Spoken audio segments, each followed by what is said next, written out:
Jr., HHS Secretary, and Kevin Stitt, Governor of the great state of Oklahoma. Great to see you both, gentlemen. Secretary, first I'll begin with you. How is it going, and what is the response like? I get what the companies are doing, but what are Americans telling you about this? Well, I love what Dr. Mark Siegel just said. We're getting this extraordinary outpouring of cooperation, and it's, without regulation, without having to do that. These companies are standing up. We had Nestle's this week. We had ConAgra getting rid of food dyes. We've had Kraft, the biggest food company, that has also pledged to do that. Tyson's Food has already gotten rid of all of its dyes. And then, we've got little companies like Steak and Shake and many of the fast food companies that have now pledged to get seed oils out and go back to beef tallow fat. So, and then the insurance companies have now come to the table and agreed to get rid of most of their prior authorizations, which is going to change the lives of hundreds of millions of Americans. And the great thing about it is that, we have not had to regulate. We have not had to drop that hammer. We're getting this extraordinary outpouring of enthusiasm and cooperation. And Governor Kevin Stitt is a template for what's happening at the state level. We've had I think we've had 20 states now that are moving towards SNAP waivers and are getting rid of fluoride or banning bell-to-bell cell phones in schools. And it's very, very gratifying. Yeah, the cell phone in particularly, that issue is really spreading even to some blue areas, blue states like mine of New Jersey. Both my kids have experienced that in school this year and last year. Governor Stitt, talk to me about being one of those states where the Secretary of the HHS can come in and you partner together. Is that coming from hearing from your constituents? What's driving it? Yeah, I think so. I think, most Americans, definitely all Oklahoma, really wants this Make America Healthy Again movement. And so we want Oklahomans to be healthy. If you look at childhood obesity, it's 1 out of every 3 kids in the U.S. Oklahoma is no different. So what can we do to improve that health? And so I've got a request on the SNAP waiver request right now on the USDA's desk to remove soda, confectionery foods, candy from being able to be used for SNAP benefits. So that's one thing. And I'm signing an executive order today to make sure that the food we feed kids in schools and also prisons, any state-sponsored food, we eliminate any kind of artificial dyes. So we're excited about that. And then my Department of Health, I'm removing the recommendation for fluoride in the water across all the municipalities. So we're just kind of following his lead, and we're thinking about how do we make Oklahomans healthy again. And we're so excited that Secretary Kennedy is here in Oklahoma with us today.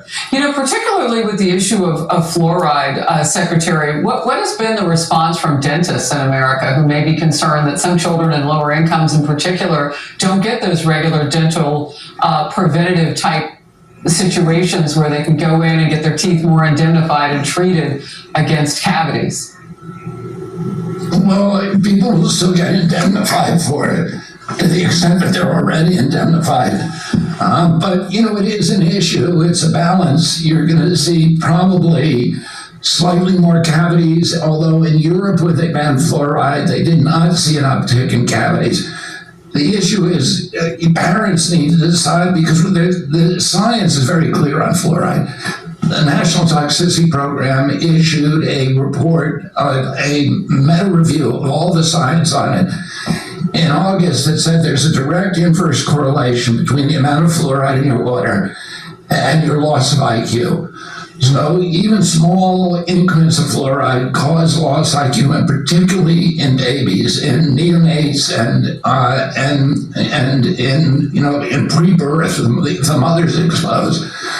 And those children are getting no benefit because they don't have teeth. So, and it's really showing up to the parents. We have fluoride available. Fluoride made a lot of sense in the 1940s, but today we have fluoride in our toothpaste. We have it available in mouthwash. You can get it. The benefit is topical. There's no systemic benefits for it. So when you drink it, it's not giving you an additional benefit. So it makes sense, and it ought to be up to the parents. The government shouldn't be saying you should take a neurotoxin. And there's all other kinds of other bad impacts from fluoride. Fluoride, it reduces bone density, and it calcifies your thyroid. 1 out of every 8 women in this country have thyroid problems now. The balance, when on balance, is probably something that we want to leave to the individual rather than have this state mandated. That is the most complete and usable answer, and I'm a little bit, maybe leaning into what you're saying because I'm a mom. That was good. But that was amazing, and it answered a whole lot. And when you get to that thyroid issue, especially among some women of color, it's a big deal because we tend to have that quite often. I want to get to this. Secretary, you are also encouraging Americans to use wearable tech to track their health. And particularly obesity. And some of it looks great, by the way. We've got this up on the screen, but you're saying it's not what it looks like, it's what it does. Well, yeah, I mean, it puts the individual in charge of their own health. I have a friend who, I have many friends who have worn glucose meters and have lost their diabetes diagnoses because of that. Because they're able to you might go and buy a yogurt and think this is healthy for me, and then you watch your glucose spike and you think, I gotta go to a different kind of yogurt. I have a good friend who, because he was wearing a glucose meter, he saw that if he ate a dessert, his glucose would spike off the roof. Yeah. If he ate a steak or a piece of meat, protein, and then ate the dessert, there was no glucose spike. So you can start understanding your own health, understanding as you chew your food, the glucose meter is registering what it's doing to your body. And that kind of information puts individuals in charge of their own health, and it improves their understanding of what food is actually doing to their bodies, and that's really critical. Governor Stitt, I'll give the last question to you about the event today. Just spell it out for us and what the goal is on this day of conversation, not just with Oklahoma, but with people across America.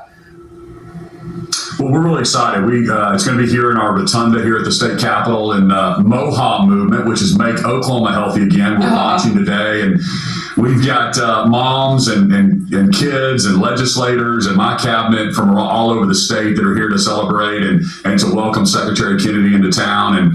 And really, it's food is medicine, and some of the things that the Secretary was articulating. How do we make Oklahoma healthy again? How do we bring awareness? And I love what you said, Secretary, that, hey, let's just put the individual in charge of what they're going to do with their children, how much fluoride, and so those are the things we're going to talk about. And also, we're going to go out and check out my garden. I love gardening, and I've been hosting that, and so we may do some other contests around the state, and I run the Memorial Marathon every year with a relay team. So really just trying to promote health and wellness and fitness, and when you do that. Yeah, from that perspective, and really just following his lead that he's setting nationally, and Oklahoma wants to be a leader.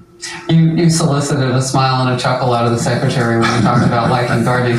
Look, Secretary, you hit a couple of things today, and I hope you talked about diabetes, you talked about obesity, you talked about the chronic illness that now we're seeing in younger generations of people. So I thank you for that level of detail. Thank you to you both for being in focus today. Thank you very much, Harris.